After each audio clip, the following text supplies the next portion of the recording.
Rahubat Musa. Welcome, family, to another broadcast of Let My Words Be Heard on the teachings of Dr. Malachi York.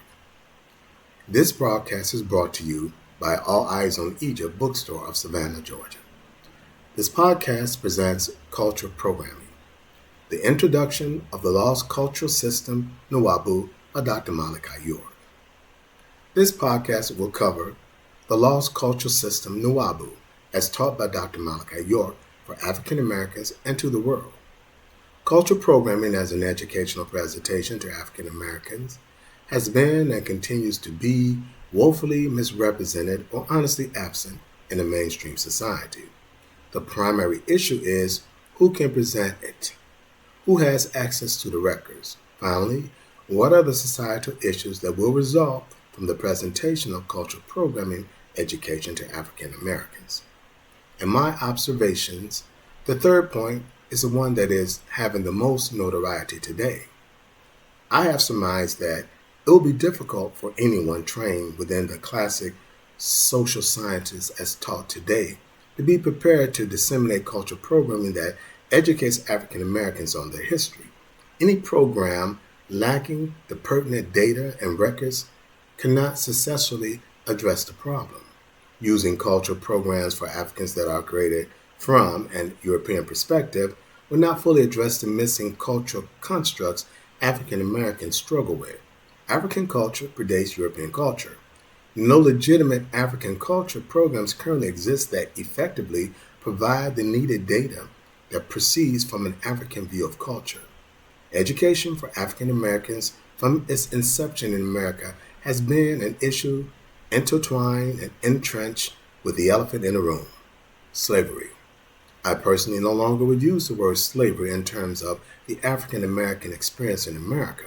Slavery provides a sanitization that the dominant culture has hidden behind for hundreds of years. The use of the word slavery hides the underlying crime of kidnapping. Without the identification of the initial criminal statute of kidnapping, several additional or secondary crimes go undocumented, which are germane to the issue European and African Americans are beset by. The number one secondary charge resulting from the crime of kidnapping is theft of services for African Americans. Theft of services is never mentioned or addressed at any time in any meaningful manner in relation to the societal status of institutional poverty that continues to plague the African American community to this day. We will expand further on this point as we go forward. Additionally important is the intentional abduction and deportation through the United States government's sanctioned sale of African American children, and now recognized as a war crime under Article 6, genocide, of the Rome Statute of the International Criminal Court. The kidnapped people during their indoctrination period in America lost their cultural identities, including their family names, genealogy trees, and religious beliefs. African Americans were forced through physical assaults and threats of continuing physical violence to take on the culture of their kidnappers. With these documented acts of aggression against the kidnapped people of Africa and their natural United States-born children, there begins to develop a case for why a mission of cultural programming for African Americans exists. African Americans were kidnapped to provide the workforce that built the burgeoning American economic powerhouse of the 18th and 19th centuries. With no workers' expense of any significance for the American agrarian economic model, Americans and their government, the use of kidnapped Africans provided a moral and legal conflict of interest for the entire nation.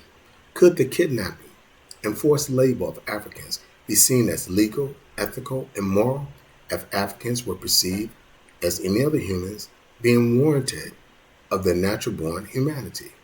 Again, it is obvious that for business and moral purposes, the kidnapped African Americans cannot be portrayed societally as human in any manner.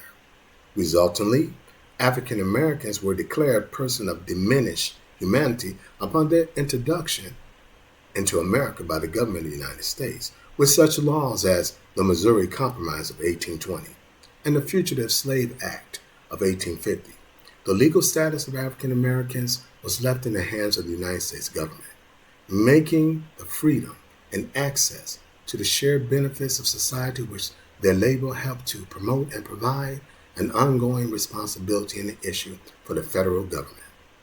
In the infamous Dred Scott decision of 1857, the fifth Chief Justice of the United States, Roger B. Taney, ruled that, quote, "We think that black people are not intended and were not intended to be included under the word citizens, privileges which that instrument provides and secures to citizens of the United States.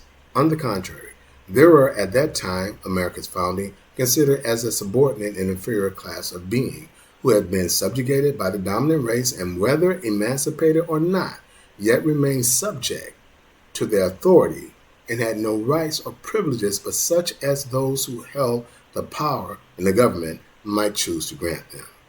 It's difficult at this day to realize the state of public opinion in relation to that unfortunate race, which prevailed in the civilized and enlightened portions of the world at the time of the Declaration of Independence, and when the Constitution of the United States was framed and adopted. They had for more than a century been regarded as beings of an inferior order, and so far inferior that they had no rights which the white man was bound to respect, and that the Negro might justly and lawfully be reduced to slavery for his benefit. This pejorative decision granted no inherent rights to African Americans and provided a legal barrier to full societal inclusion as natural-born citizens, and remained a cultural buttress against societal equivalence in the public domain. Over the next 175 years, African Americans were forced through litigation to combat this government-sponsored racial bias in employment, housing, lending, voting, education, and more, without the important tool of cultural programming. Those steps were initiated to address the root cause of insufficient diversity, equity, and inclusion. The overall resistance to the cultural programming required to accomplish this deficiency has prevented the level of societal change being initiated, which would remove by law the power European Americans continue to command and demand over African Americans, power and control by law and custom that they have steadfast fought to maintain for the last 175 years. If the current European cultural programs offered for African Americans cannot address the lacking cultural program initiatives that African Americans require, who or what can? I would like to present the works of Dr. Malachi York as the answer to that question. Dr. York, for the past 60 years, has tirelessly provided access to the public domain of historical presentations providing African Americans the missing answers for their original culture and way of life as well as their belief systems. Dr. York has authored hundreds of publications on a wide variety of topics dealing with culture, science, history, and religion. Dr. York has presented Nwabu as a cultural way of life in the public domain that contains societal constructs for Africans. Dr. York has presented the data and historical records that show Nwabu is the original and natural way Africans lived before Europeans and Arabs invaded their lands. Africans in our past lived by the principle of knowledge, wisdom, and understanding. Africans used their experience, evidence, and reason to determine if their knowledge, wisdom, and understanding were right. This was then referred to as right knowledge, right wisdom, and right understanding. Nwabu is a spiritual way of life that does not require beliefs, only facts. The science of Nwabu is defined by the existence of life as a living gaseous entity. We know factually that the universe was created of gases. We know that life was formed throughout the galaxies from the expanding gases in the universe, and acknowledge that we are here on the living planet Earth, which is a gaseous entity. We were taught in Nwabu that Earth was created by the sun, and that the sun is the source of life on Earth. The Earth and the sun factually exist, so we as Nwabians pass that onward to our posterity also as right knowledge. We know our own physical bodies are formed of gases as well. We understand that we are conscious, and we therefore concede that we are conscious gases being human. We again pass that onward to our posterity as right knowledge. This is how Nuwaubu, as our science and culture system, existed for Africans for thousands of years. Nuwaubu, as right knowledge, passed to Africans these facts: that as gases, they were a form of gas known as ether.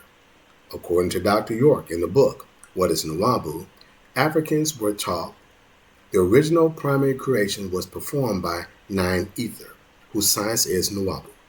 Nine ether is the combination of all existing gases of nature. Nine ether degrades through time and age into six ether. Six ether has less constituent gases as a result of aging and represents the depth of nine ether. Six ether degrades through time and age into ghosts, which is the depth of six ether, as ghost has the lesser constituent gases of any form of ether. Nine ether regenerates again from the depth of the ghost ether form and returns to life again as nine ether. It is obvious that this level of information detailing the true nature of man will be detrimental to the United States economic model that Chief Justice Taney codified in the Dred Scott decision.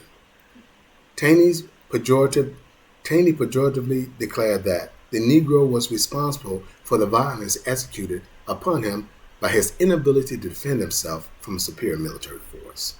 Taney's assertion that the subsequent subjugation of the kidnapped people was for their benefit and legally reduced the kidnapped Africans to persons with no rights, even for their natural-born U.S. children. This ruling by the Taney Court would be a violation of the deprivation of rights under color of law statute and is a federal offense under 18 U.S. 242. The Taney ruling was blatantly in error also, as it invalidated the United States Constitution's 3/5 Compromise Clause, which codifies the counting of human population for the purpose of representation in Congress. This invalidation of a constitutional clause requires an amendment to the Constitution to overturn.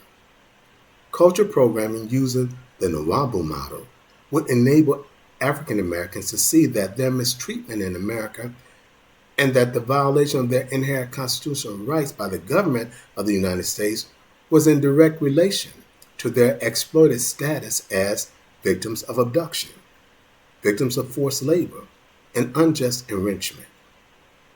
Learning their culture through the science of Nuwaubu would remove the legal claim of power by other citizens of the United States over African Americans. Knowing these facts of their past contributions to humanity will make moot any assertions of their inferior status as human beings made by the Taney Court. As the likely inventors, and most assuredly the earliest proponents of the introduction into human society of the use of fire, tools, simple machines, agriculture, mathematics, science, music, and art, the current depressed state of the perceived societal position of African Americans will be eliminated. Once this seismic event is registered societally, European and African Americans can coalesce as equals around the value that African Americans continue to provide for humanity.